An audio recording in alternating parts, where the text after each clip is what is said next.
रावण रामायण का एक प्रमुख प्रतिचरित्र है। रावण लंका का राजा था। रावण श्री राम के परम शत्रु थे। अपने 10 सिरों के कारण भी जाना जाता था, जिसके कारण उसका नाम दशानन था। किसी भी कृति के लिए नायक के साथ ही सशक्त खलनायक का होना अति आवश्यक है। किंचित मान्यता अनुसार रावण में अनेक गुण भी थे। रावण को कई नामों से जाना जाता था। सोने की लंका के स्वामी होने के कारण रावण को लंकेश या लंकापति के नाम से भी जाना जाता था। 10 सिर होने के कारण रावण को दशानन भी कहा जाता था।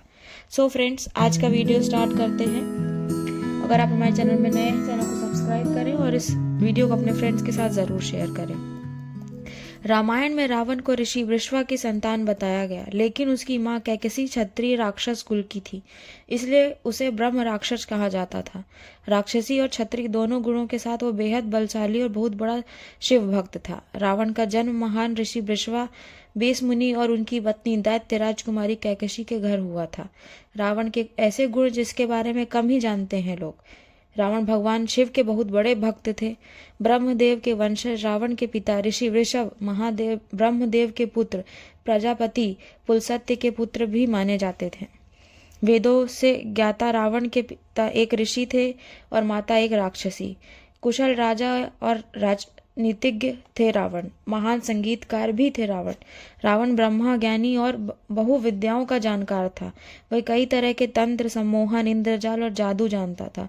रावण के पास ऐसा विमान था जो अन्य किसी के पास नहीं था। इसलिए जब रावण मृत्युशैया पर पड़ा होता है, तब भगवान राम अपने भाई लक्ष्मण को रावण ने राजनीति और भक्ति का ज्ञान प्राप्त करने को कहते हैं। रावण पिछले जन्म में कौन था, इसका जवाब श्रीमद् भागवत महापुराण में मिलता है। इसके प्रसंग के अनुसार रावण कुंभकर्ण अपने पूर्व जन्म में भगवान श्री हरि विष्णु के बैकुंठ लोक के द्वारपाल थे। उनके नाम जय और विजय थे। पौराणिक कथा के अनुसार एक बार रावण मंदोदरी के पिता मायासुर के महल में गया था। वह मंदोदरी को देख रावण उस पर मोहित हो गया। उसने मायासुर से मंदोदरी का हाथ मांगा, लेकिन मायासुर ने इनकार कर दिया। क्रोध में आकर रावण मंदोदरी को शादी के लिए मजबूर करने लगा।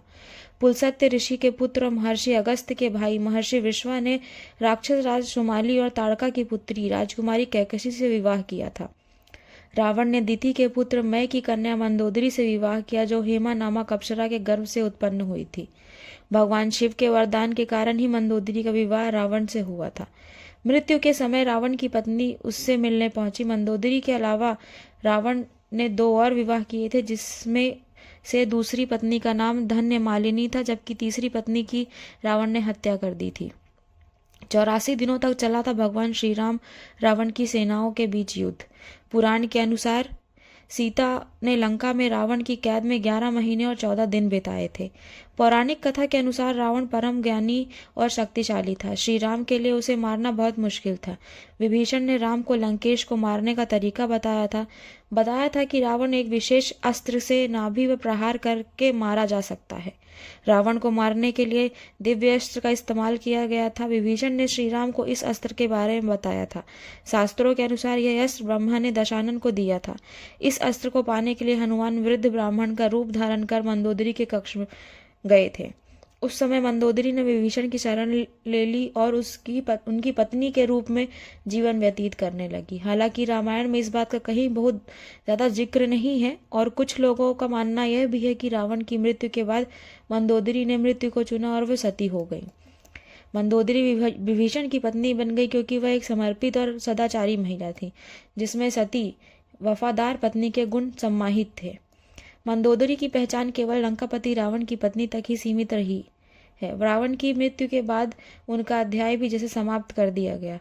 प्रामाणिक ग्रंथों में मंदोदरी के बारे में बहुत कम लिखा गया है, हालांकि इसकी किंवदंतियां जरूर प्रचलन में हैं। रावण के वध के बाद मंदोदरी रणभूमि पर पहुंचती हैं। वहां पति पुत्र साथ साथ अपनों के शव देखकर शोक में डूब जाती हैं, लेकिन श्री राम उन्हें याद दिलाते हैं कि वे लंका की महारानी और बलशाली रावण की विधवा हैं। इसके बाद मंदोदरी लंका वापस लौट जाती हैं।